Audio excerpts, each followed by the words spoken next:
आत्मनिर्भर भारत कहने से क्या फर्क पड़ता है? सबका मोबाइल तो चाइनीज है, स्टार्टअप्स इंडियन है लेकिन उसमें इन्वेस्टमेंट चाइनीज। वैसे भी हमारे इंडिया में कौन सा स्कीम चलता है, तो वोकल फॉर लोकल बनने से क्या फर्क पड़ता है? Since last few days India में बॉयकॉट चाइना ट्रेंडिंग है, लेकिन क्या ऐसे जिंगोइज्म है, एक इमोशनल सेंटिमेंट है, क्या इसमें कुछ सच्चाई है? पिछले 2 हफ्तों में हमने इस टॉपिक पर बहुत रिसर्च किया है, एक्चुअल ट्रेड डेटा कलेक्ट किया है। Today, in the next few minutes, we are going to show you some facts, लेकिन आसान भाषा में कुछ ऐसे facts जिनकी वजह से आपको कुछ definite answers मिल जाएंगे। We have divided this video into 5 parts, 5 questions that we need to answer.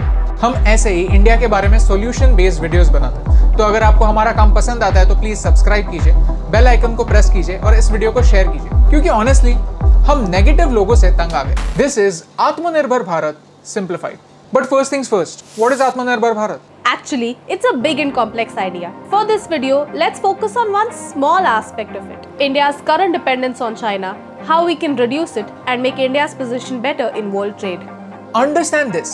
China के साथ एग्जैक्टली प्रॉब्लम क्या है? प्रॉब्लम है ये नंबर 50 बिलियन। ये है हमारा trade deficit. Total imports minus total exports. Our total imports from China are 5 times more than our exports.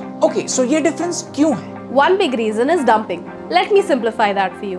China एक बड़े मार्केट के नीड्स को आइडेंटिफाई करता है, फिर कोई एक प्रोडक्ट ओवर सप्लाई करता है और सप्लाई ज्यादा होने की वजह से प्राइसेस इतने कम हो जाते हैं कि लोकल मैन्युफैक्चरर्स compete ही नहीं कर पाते।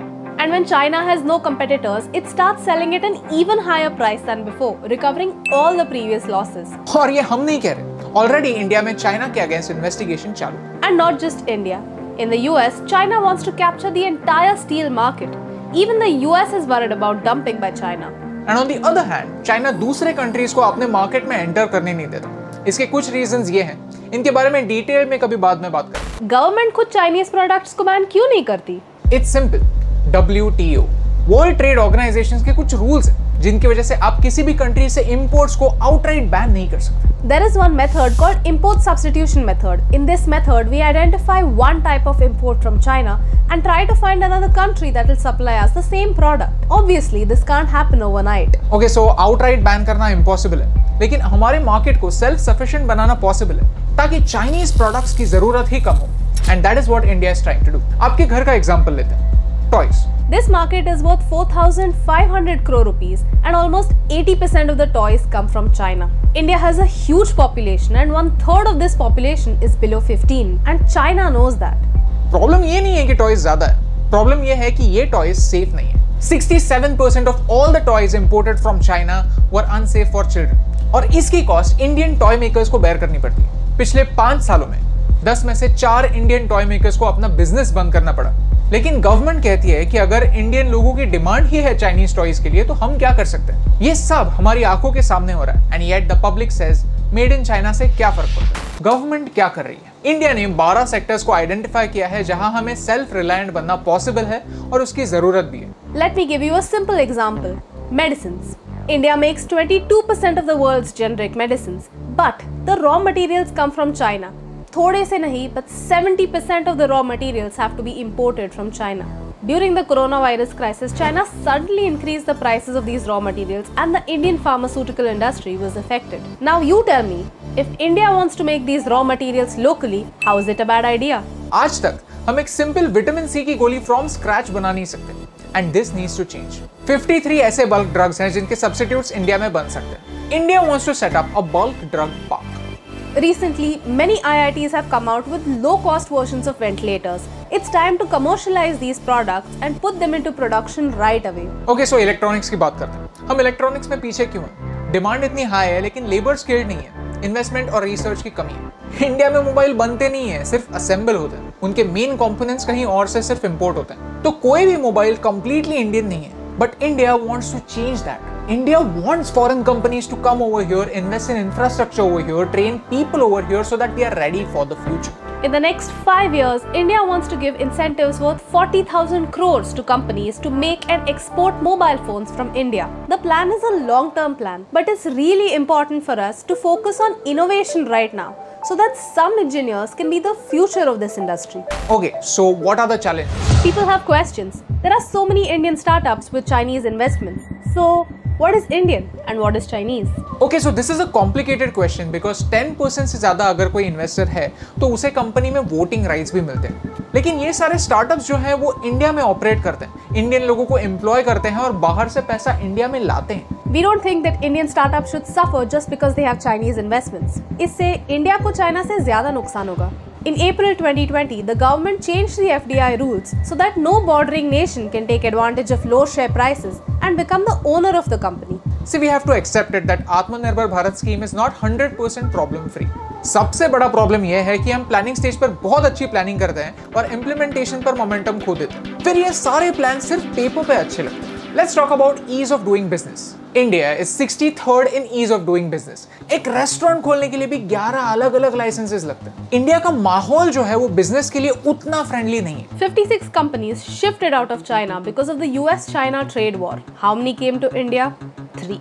The winners in this case were Vietnam, Taiwan and Thailand. But why is this happening? India doesn't have enough infrastructure. Cost of transport is high, property is expensive, lack of warehousing, expensive power, complicated labor laws. All this drives companies away. It doesn't benefit the people or the country. Let's talk about free trade agreements. एक country दूसरे country के साथ एक mutually beneficial contract करती है।